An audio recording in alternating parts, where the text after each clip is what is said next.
Hello everyone and warmly welcome है आप सभी एस्पिरेंट्स का आईएफएस के शानदार प्लेटफॉर्म के ऊपर। और जैसा हर साल होता आया है दोस्तों कि आईएफएस के जो बच्चे हैं हमेशा बेहतरीन रिजल्ट के साथ बेहतरीन रैंक के साथ एग्जाम्स को क्वालिफाई होते हैं। तो वैसे ही आज हमारे साथ एक कैंडिडेट जुड़े हैं जिन्होंने आईआईटी जाम केमिस्ट्री एग्जाम्स में जो है बहुत बेहतरीन रैंक के साथ एग्जाम्स को क्वालिफाई किया है। तो फिर उनकी जर्नी क्या रही थी, उनको उन्हें जो है वो कौन कौन से स्ट्रगल्स का सामना फेस करना पड़ा, उसी के साथ साथ उनकी स्ट्रैटेजी क्या रही, अप्रोच क्या रही एग्जाम्स की रिगार्डिंग, तो उनसे जानते हैं उनकी जर्नी को।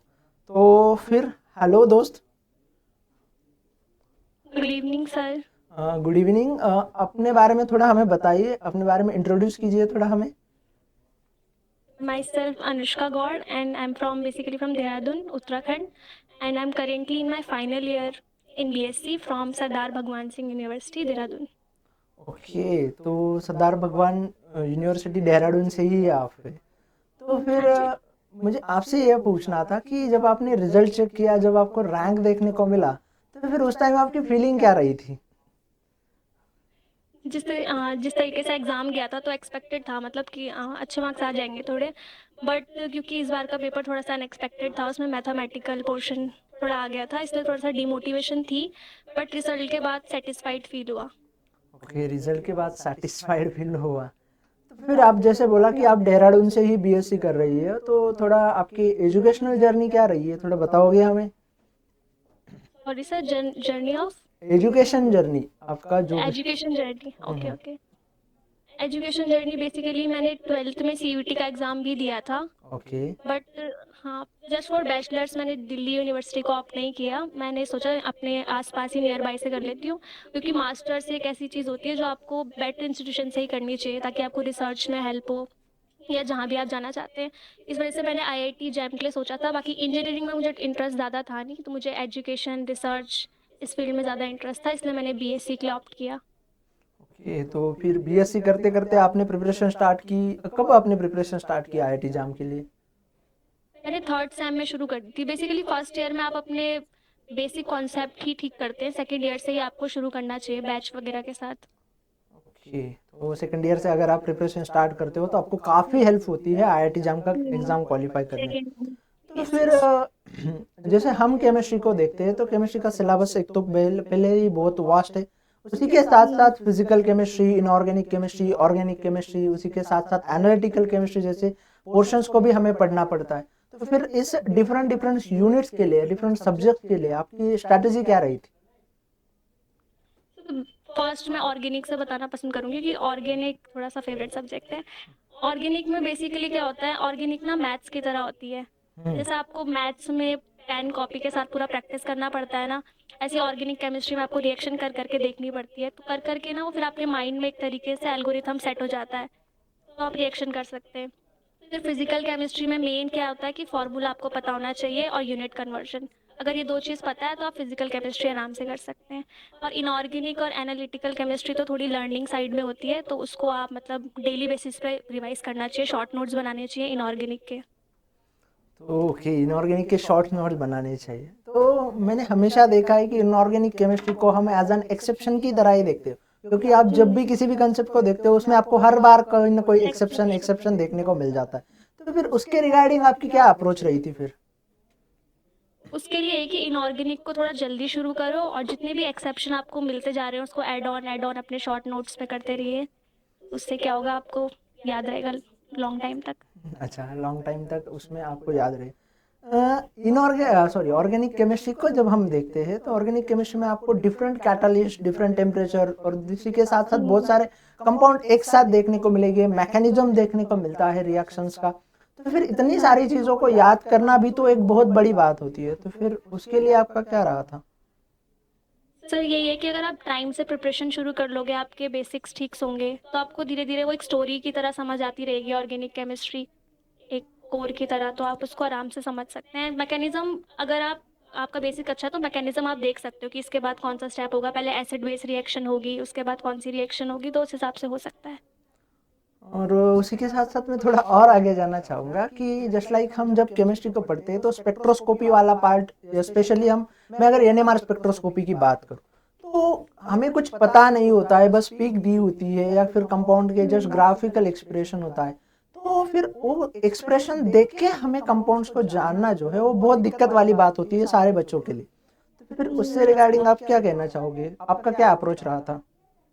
उसमें थोड़ा सा सर हिट एंड ट्रायल वाली बात हो जाती है ऑर्गेनिक केमिस्ट्री में, कि ऑप्शन देख के ही पता चलेगा। एकदम डाटा देख के आप एकदम कंपाउंड को बना नहीं सकते, आपको ऑप्शन से एलिमिनेट कर करके देखना पड़ता है। वो अगर क्वेश्चन की फ्रेमिंग अच्छी होगी तो एलिमिनेशन से कर सकते हैं उसको।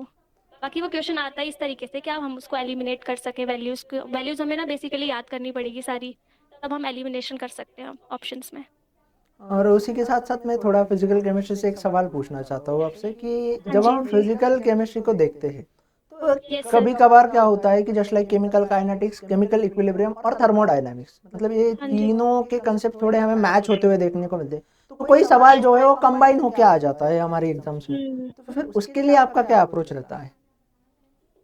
फिजिकल केमिस्ट्री में मतलब एक तरीके से मैथ्स ही होती है, तो उसमें सबसे पहले हमें ना जो गिवन चीज़ें होती हैं उसको एक बार लिख लेना चाहिए।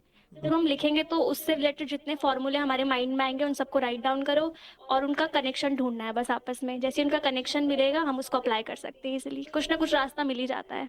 अरे वाह, बहुत अच्छी बात कही आपने। तो फिर क्वेश्चन प्रैक्टिस कितना हेल्प करता है आपको एग्जाम्स में, मतलब इन entrance question exam? Practice basically जो भी आपने बैच लिया है उसके बस आप डीपीपी लगाइए डेली। तो डीपीपी हमें डेली बेसिस पे, मतलब डेली मतलब 50 क्वेश्चन का टारगेट लेके चलना चाहिए। ओके। और उसी के साथ साथ जो आप मॉक प्रैक्टिस करते हो, टेस्ट सीरीज प्रैक्टिस करते हो, तो उसका एक्चुअल एग्जाम हॉल में कितना बेनिफिट होता है, कितना मतलब किस तरीके से वो फायदे में आती है?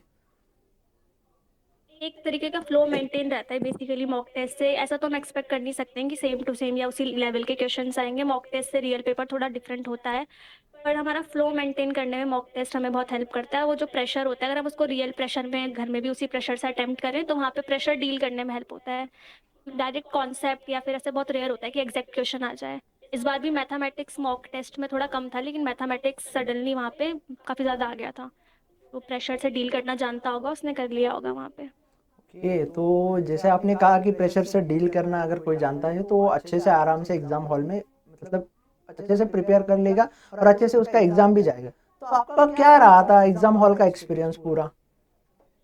एग्जाम हॉल में बेसिकली हुआ क्या था, जब मैथ्स का हम लोगों ने क्वेश्चन देखे कि सेक्शन ए में बहुत सारे मैथ्स के क्वेश्चन है, एनईटी में भी है, एमएसक्यू में भी है, तो पैनिक तो थोड़ा सा हो गया था वहाँ पे।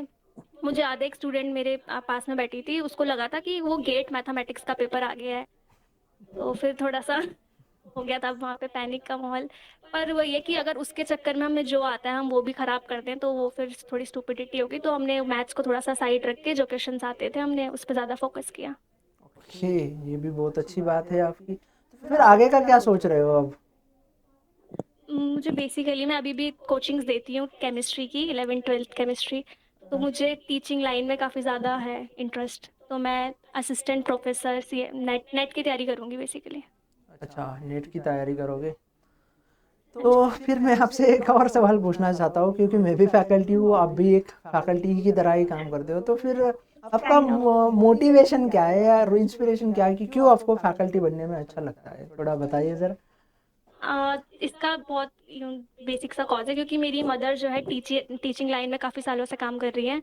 तो कहीं ना कहीं मेरे ब्लड में भी है टीचिंग, क्योंकि बचपन से उसी माहौल में जब आप बड़े होते हो तो टीचिंग कहीं ना कहीं आपके ब्लड में हो जाता है। तो ये मैं काफ़ी पहले से टीचिंग कर रही हूँ, मुझे 3 to 4 years हो गए हैं पढ़ाते हुए केमिस्ट्री को। तो वो ये टीचिंग इस वजह से मुझे अच्छा लगता है, जब मैं कुछ कॉन्सेप्ट किसी को अच्छे से समझा पाती हूँ तो एक अंदर से गुड वाइब्स आती अच्छा, हैं। सेटिस्फैक्शन मिलता है। और जस्ट सेटिस्फेक्शन मिलता है। तो आपके तो जेनेटिक्स में ही टीचिंग है फिर अब।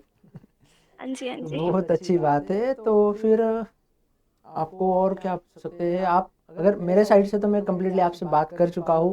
मुझे जो भी लगता है एस्पिरेंट्स को मतलब चाहिए, जो क्वेश्चन चाहिए मैंने आपसे पूछ ले। अगर फिर भी आपसे कोई अपार्ट लगता है कि जो चीज़ें आप एस्पिरेंट्स के साथ शेयर करना चाहती हो, फिर आप ज़रूर बोल सकते मैं ये बताऊंगी बस कि प्रिपरेशन किस तरीके से करनी है। तो वो फर्स्ट ईयर में, जैसे मैंने स्टार्टिंग में भी बताया, कि फर्स्ट ईयर में अपना बेसिक क्लियर करना चाहिए सबको।